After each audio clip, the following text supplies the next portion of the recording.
Let me do a quick recap of first semester. I went for my interview 3rd January 2023 and I departed on the 6th of January 2023. So I got here on the 7th, and then when I got here, because I didn't have accommodation, I had to lodge with some Ghanaian friends. Okay, so I lodged with them for about a week. We were 2 guys that came.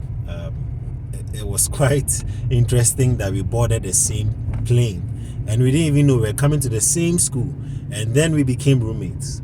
So from there, we spent a week with them. They helped us, they gave us food, a good place to sleep.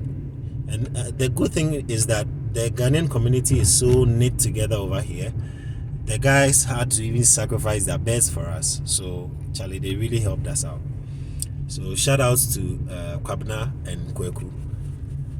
So from there we had to now get our social security, and then from there we had to get our bank accounts, we had to get our phone numbers. So when we came, for like the first 3 weeks, close to 1 month, we were using our Ghana lines. We were using our local lines from Ghana. Okay, and then we had to, because the thing is, before you get a phone number, you'd have to get your social security. Is linked, everything is linked. So social security linked to your bank account, also linked to your phone number, so that they can be able to track everyone. Okay, so that was it. Now from there we had to go to Hastings Hall, the HR, to set up our payments, so that we'll be able to receive our payments when it comes through our bank accounts. And I think those are the very important things we had to do, the first step things that we had to do when we came in. This guy is crossing, let me allow him to. All right.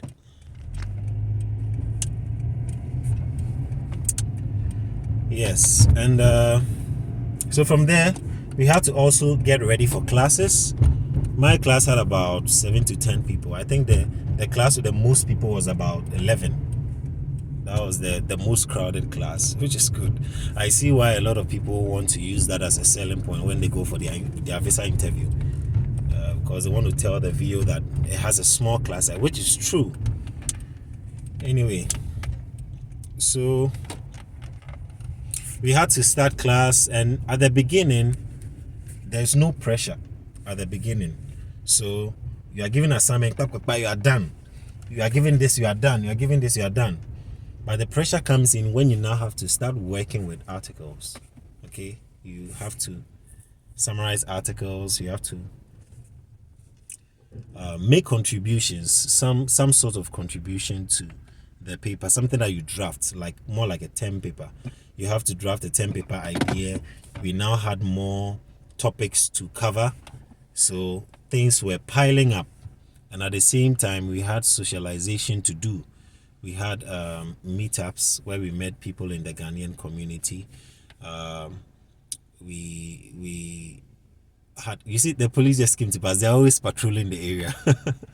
Yeah, they're always patrolling the area. Socialize as well. Go to church. For those of you who are spiritual, have to go to church as well. You have to go for shopping. There are certain things that's going to take your time. Sometimes you have to visit a friend. You have to have a social life as well. In as much as we are all here to study, we want to have social lives. And then the time came for me to also get a job, because your department is going to be paying you, but looking at the expenses, right? Let me put this in back. Looking at the expenses that lies on your table, you have to get something doing. You have to add some sort of job to what you are currently doing as a research assistant, so that you will not struggle so much financially. And that is where I had to get a job from the dining hall. You can see that I had to get a job from the dining hall. And what happens is that you are paid bi-monthly, which means you are paid every fortnight, which also means you are paid every 2 weeks. Okay, so every 2 weeks you should be expecting that you receive half of your monthly pay. And I feel it is better than what we have back in Ghana, where you have to wait for 1 whole month, because it gives you a breather, sort of a financial breather. You are able to you are able to have enough money on you almost all the time, compared to having to wait for 30 days before you get some money in your hands. So you also have to divide your hours. International students, we have 20 hours a week. So I did 10 at the department, and then I I did 9 at the dining hall. You can't do 10 10 because you might just go a little bit above what you are supposed to do in the dining hall, because with the dining hall we clock in. So before you start, you clock in that okay, I entered at 9 a.m. and I'm doing maybe 9 hours. But even the 9 hours is spread out. So you could do 4 hours on Friday and 5 hours on Saturday. And what happens is that you clog in and then it reads how many hours you've done. When you're clogging out, it also captures how many hours you did for the entire period or the entire day. So if they calculate and they realize that it's more than 10 hours, they'll be like, you have 10 hours at the dining hall and you did more than 10 here. It raises a red flag. So you might receive a warning. There was even a guy who had an issue. He was almost deported because he worked a little bit above his due hours. And you are entitled to dining hall benefits, which I also share with you guys sometimes. It's free food. You get free food, yeah, which is good. It is anything that you want to eat. So you get there, just go through. Even if you want to eat 3 bowls, you can eat them. But you are entitled to a 15-minute break within your, let's say, 4 hour schedule. If you do 6 hours, you are entitled to a 30-minute unpaid break. But if you do less than 6 hours, you're entitled to a 15-minute paid break. That means even though you're on break, you'll be paid. Okay, so usually we want to stick within that time. And then for accommodation, 4 in a room, there are 2 rooms, but 2 people sharing 1 room. That means there are 2 beds in 1 room, and that way you are able to cut down on your costs. Other than that, you are going to originally it's 2 rooms, so it's supposed to be $525 by one roommate, and then roommate number 2 pays $525. But because you're sharing, you're going to be paying like 262.5, I think, and then 262.5. If you add it together, you should be getting around that figure. I think so. I hope the math is right, something like that. Yes. So first semester, we also had a meetup with the Ghanaians here. We went to chill, and our Nigerian friends, also came around. You know, Ghana and Nigeria, we are like this. We always fight, but we are like this. So when we are having our independence, they come. When they are having theirs, we also go. So even though we like to fight and argue who has the best jollof, which we know is Ghana, obviously, we are still friends, right? Yeah.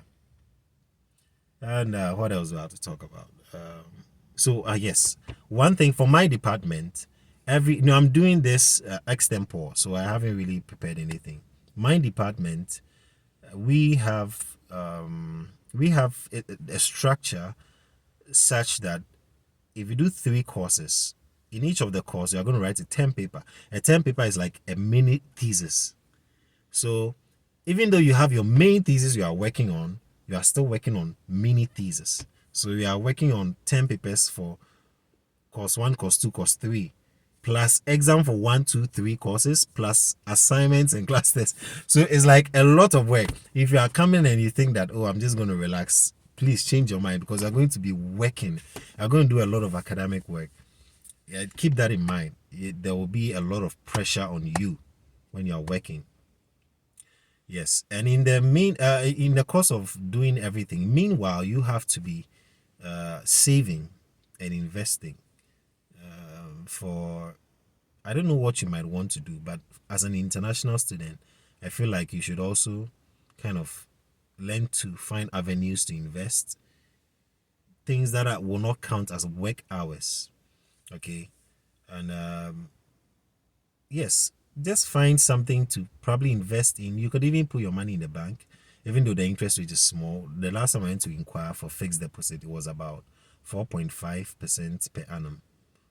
Right. So if you have like $1,000, you are getting 4.5% of it in a year, which is small. It means that you need very huge sum of money to make something substantial. But the thing is, you're an international student, you don't have that. So you could also explore other venues. Maybe you could trade if you know how to trade the markets.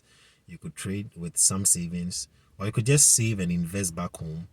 But some way, somehow, I always advise that try and find ways to invest and get back your money. If I were doing this live, I'm sure I'd have gotten like questions and answers flowing through for me to come up with something to talk about. But this is quite extempore. So let me add that for summer, you have 40 hours. So for summer, what I'm doing is I'm doing 13. I've gotten about 13 hours. I had 9 hours last semester for the dining hall. But this time around, I'm having 13 hours and I'm having 10 hours at the department. And my supervisor was saying that if I do well in the spring semester, they're going to give me like more hours. So what they could do is that when fall opens and they feel like, okay, they want to upgrade me, they will give me 20 hours and then I stop working at the dining hall. So they have all my 20 hours at the department. But I got partial assistantship, even though I have full tuition waiver and I also have monthly stipend covering my living expenses. Just that for health insurance, I had to pay. So that is where credit card comes in. So when you come here as an international student, you could also get a credit card. And the credit card, you don't want to be using it too much because I realized that you go through that temptation of using your credit card almost every time. So after I think somewhere about the ending of March, I cut the usage of my credit card and I started paying off little by little. There are things that might necessitate me using my credit card. For instance, paying for this parking lot, I had to use my credit card because I wasn't ready to take it out of my debit. So, what you can do is to spend less on your credit card. Else, by the time you realize you are heavily indebted, okay, to America's banks.